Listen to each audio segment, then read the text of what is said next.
Assalamualaikum warahmatullahi wabarakatuh. Perkenalkan, nama saya Laras Melinda Yanti dengan NIM 18010137. Saat ini saya sedang melaksanakan KKN siklus kedua dengan dosen pembimbing yaitu Bapak Reja Pahlepi MPD. Pada siklus kedua kali ini saya melaksanakan KKN dengan tema pembelajaran di sekolah pada masa pandemi. KKN pada siklus kedua kali ini saya melaksanakan di dua sekolah yang berbeda. Yang pertama yaitu SMA Negeri 1 Ciranjang dan yang kedua yaitu SMA Plus PGRI Ciranjang.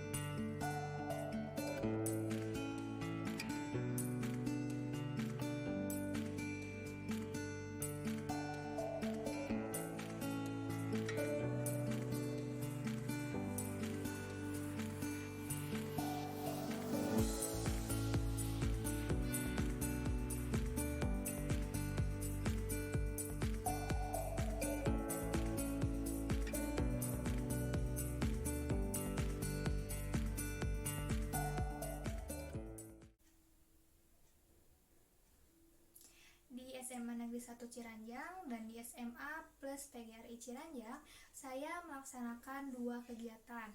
Yang pertama yaitu kegiatan wawancara dan yang kedua yaitu berpartisipasi dalam kegiatan yang ada di sekolah tersebut. Berikut adalah berbagai kegiatan yang saya lakukan pada KKN siklus kedua kali ini.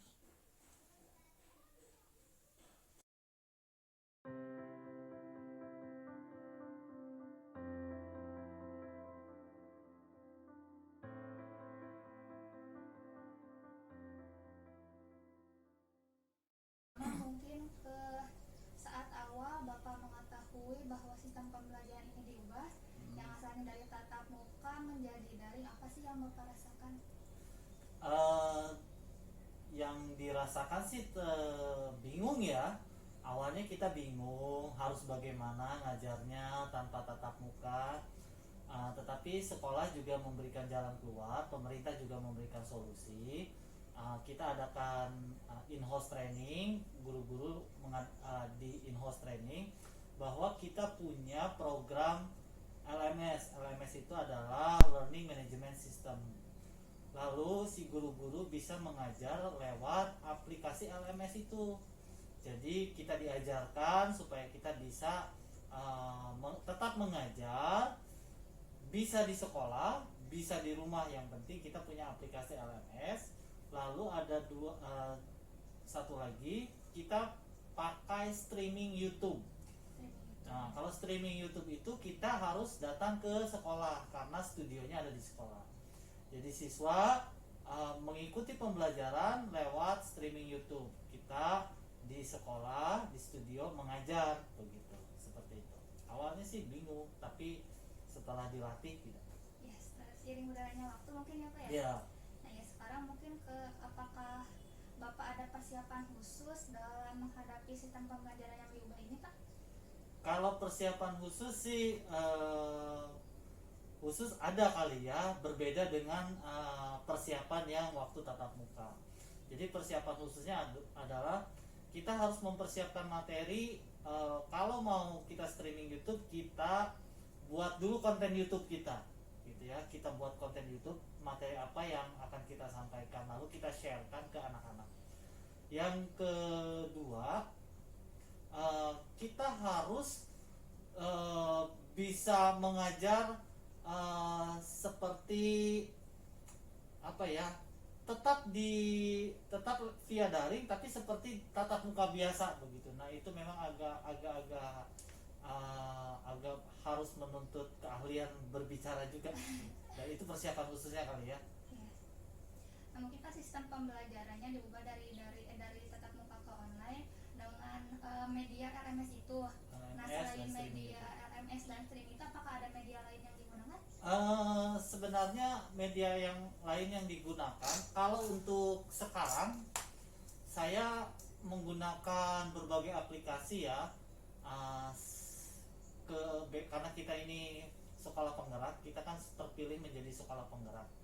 Nah, saya ke kelas 10 mencoba untuk silakan kelas 10 membuat perkenalan diri, lalu sebutkan nama, alamat, cita-cita, lalu harapan, bisa di TikTok, bisa di IG, bisa di Facebook, bisa di YouTube.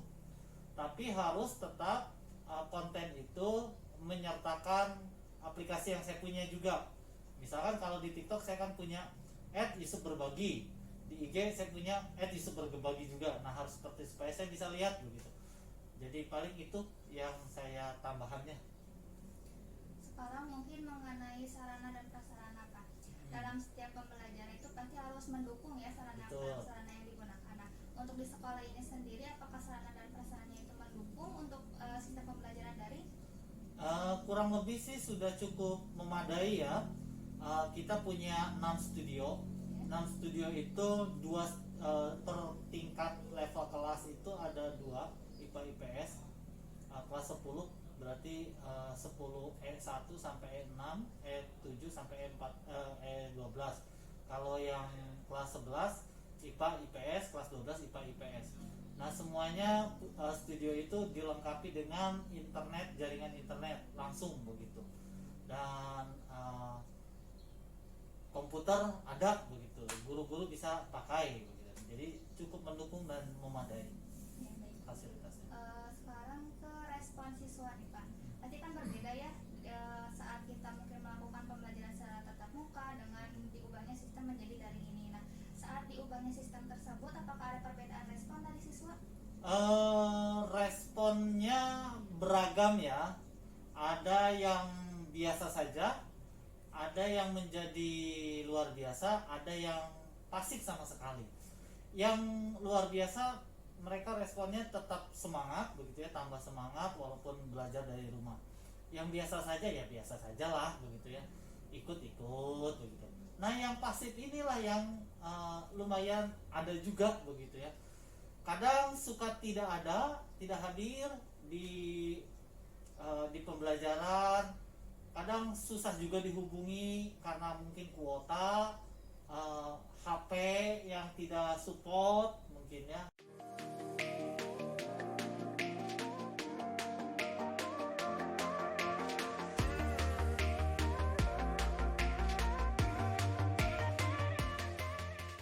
Nah, sekarang mungkin mengenai sarana dan prasarana nih, Bu. Apakah pihak sekolah menyediakan sarana dan prasarana yang guru-guru itu butuhkan, Ibu, selama pembelajaran daring? Iya. Satu itu kalau misalkan di rumah ya, kalau di rumah itu sekolah memberikan ini pulsa. Kuota ya. Kuota. Iya, untuk guru-guru yang meminta, kan kadang-kadang ada guru yang di rumahnya tidak punya wifi. Kalau saya itu ada, jadi tidak perlu ya. Tapi tetap mereka diberikan. Terus guru yang mau memberikan yang mau mengajar di sekolah itu jelas itu sudah ada laptop karena ada lab komputer, terus internet juga terpenuhi ya, tidak ada kendala sih kalau untuk guru-guru. Untuk siswa juga misalkan ketika mereka mau belajar tuh tidak punya kuota ya, misalkan yang jauh itu bisa mereka juga ke sekolah. Dapat dikatakan sekolah itu telah menyediakan sarana dan prasarana yang memadai ya, Bu ya, dalam memfasilitasi selama pembelajaran daring ini.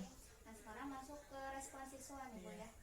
Nah, kan ada nih, Bu, respon siswa itu yang malah ketika pembelajaran dilakukan secara daring itu ada yang senang, enak nih belajarnya di rumah, tapi ada juga yang malah merasa nggak rame di rumah mah, misalnya nggak ketemu teman-teman, nggak ketemu guru. Nah, sementara itu di sekolah Ibu atau siswa-siswa yang selama ini Ibu hadapi, respon selama pembelajaran daring itu seperti apa? Mungkin awal-awal mereka senang juga ya. Iya, awal-awal sih senang mereka.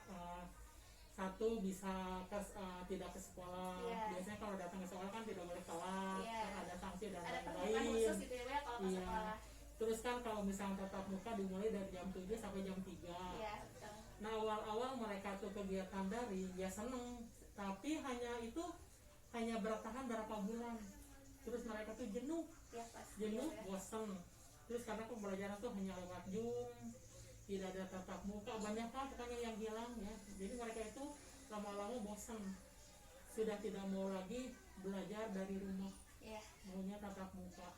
Apapun resikonya, hanya kami dari pihak sekolah tetap ya. Tetap mempertimbangkan ya Bu. Iya, mau itu Tidak, tetap iya. melarang ya. Tetap menambah kesehatan ya Bu. Iya, iya. Jika menghadapi masa pandemi Iya. seperti ini. Dengan sistem pembelajaran daring ini di rumah itu anak itu didampingi kegiatan pembelajaran oleh orang tua. Nah, pihak sekolah apakah mengadakan kerjasama Ibu dengan pihak orang tua selama di rumah selaku guru mungkinnya selama Iya. pembelajaran daring ini? Apakah ada kerjasama dalam bentuk apa dan seperti apa? Bu? Kalau guru mapel itu pasti kerjasama dengan wali kelas. Guru mata pelajaran dengan wali kelas Iya. ya. Wali kelas itu pasti dengan orang tua, karena di sini kan ada grup orang tua ya. Jadi semua wali kelas itu ada. Oh iya. Semua wali kelas itu punya grup orang tua. Jadi grup BK ada ya. Di sini grup BK kelas 1, 11, 12 ada. Terus ada grup orang tua. Terus nanti guru mapel itu kalau ada apa-apa laporan dulu ke wali kelas. Oh iya. Nanti wali kelas sendiri menyampaikan ke Yang orang tua. menindaklanjutinya itu. Iya, itu baru nanti ke satu. Misalkan mereka mengatasi dulu, kalau tidak bisa mereka langsung ke BK. Jadi tetap kita itu setiap hari saya misalkan aja pagi-pagi kan memang agak sibuk ya, kita hubungi dulu orang tua, mengingatkan tolong ini jam 7 sudah mulai, pembelajaran sudah dimulai, sekarang doa mapel misalnya, karena sekarang doa mapel tolong diingatkan putra putri ibu. Udah gitu misalkan nanti agak siang, ini tugas yang belum masuk sekian orang, itu biasanya kalau misalkan untuk tugas kita tidak di grup ya, tapi langsung japri ke orang tua. Cukup ya. Jadi dapat dikatakan sudah ada kerjasama yang baik Ada, ya alhamdulillah, antara iya. pihak sekolah ataupun pihak guru terhadap orang tua siswa. Iya. Sekarang mungkin ke hasil belajarnya Bu ya. Secara tidak langsung dengan kegiatan belajar dari ini semangat belajar anak menurun, keaktifan anak menurun. Nah, apakah itu juga berpengaruh terhadap hasil belajarnya Bu? Iya, sangat. Sangat berpengaruh. Iya. Tapi untuk anak-anak yang memang pandai itu sebetulnya mereka lebih aktif. Misalkan ketika tugas, memberikan tugas yang lain sudah selesai, yang lain belum selesai, misalnya dia hanya beberapa menit sudah selesai. Tapi memang dari sekian menurun sih ya, karena ketika belajar kita tidak dipantau ya, tidak banyak Interaksi antara guru iya dengan itu yang ya. penting sebetulnya. Jadi anak-anak itu hanya sekedar mengerjakan itu saja. Kadang-kadang materi yang sudah kita berikan itu mungkin tidak mereka cerna seperti ketika tatap muka, karena kan jarang ada pertanyaan ketika pembelajaran berlangsung itu. Kita misalnya siapa yang bertanya, mereka lebih banyak diam. Ya, jadi lebih pasif Iya, ya Bu ya. lebih pasif. Jadi memang menurun sih ya. Tapi memang ke guru mata pelajaran dari pihak sekolah juga tidak banyak penekanan ya. Yang penting anak-anak bisa ikut belajar apapun caranya, terus mereka sehat. Ya, materi tersampaikan gitu ya. Materi Bu ya. tersampaikan ya. Terus kembali lagi ke anaknya, mungkin ada yang kalau yang semangat mungkin lebih baik lagi prestasinya. Iya, Jadi iya. kembali lagi ke anaknya. Iya. Nah, yang terakhir mungkin keharapan Ibu ya. Iya. Apa sih yang Ibu harapkan selaku guru mungkin untuk siswa-siswanya atau mungkin ke sistem pembelajaran? Yang jelas guru, peserta didik, orang tua ingin tatap muka seperti Iya, betul. biasa. Soalnya kan selama BDR itu sebetulnya banyak yang hilang ya, terutama guru itu teknologi secanggih apapun tetap peran guru itu tidak bisa digantikan dengan apapun ya. Ada sentuhan langsung ya Bu ya. Sentuhan langsung ketika Interaksi gitu. mereka menatap kita, terus ada nilai-nilai yang bisa, walaupun kita tidak menyampaikan apa-apa, tapi anak-anak tahu apa yang Secara langsung gitu ya. secara mereka tahu apa yang diinginkan oleh guru, apa yang diinginkan oleh orang tua. Dari bahasa tubuh kita juga mereka sudah bisa mencerna ya. Ya, betul. Oh ini yang diharapkan, walaupun kita tidak berkata-kata ya. Tapi kalau misalnya salah BDN kita kan tidak tahu anak di mana, anak sedang apa, Kondisinya seperti apa kondisi ya Bu seperti ya. apa, iya. Kalau di sama tatap muka anak jam 7 sampai jam 3 itu kan terpantau, walaupun kita tidak satu-satu ya, tapi tetap kita kan bisa melihat dari gerak-gerik mereka saja. Kita sebagai guru ya, sebagai orang tua ya di sekolah sudah bisa tahu ya ini kondisi anak seperti ini seperti ini gitu. Jadi sangat mengharapkan itu segera tatap muka. Tatap muka ya, Bu, ya. Iya. Ya. Amin, mungkin semoga harapan-harapan kita semua ya Bu ya, untuk kembali tatap muka itu segera terkabul ya Bu ya, Amin. pandeminya segera hilang, Indonesia kembali pulih lagi ya Bu ya.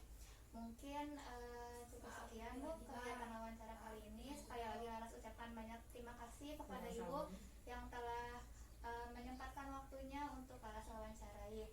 Oke, sekian ya Bu ya. Wassalamualaikum warahmatullahi wabarakatuh. Waalaikumsalam warahmatullahi wabarakatuh.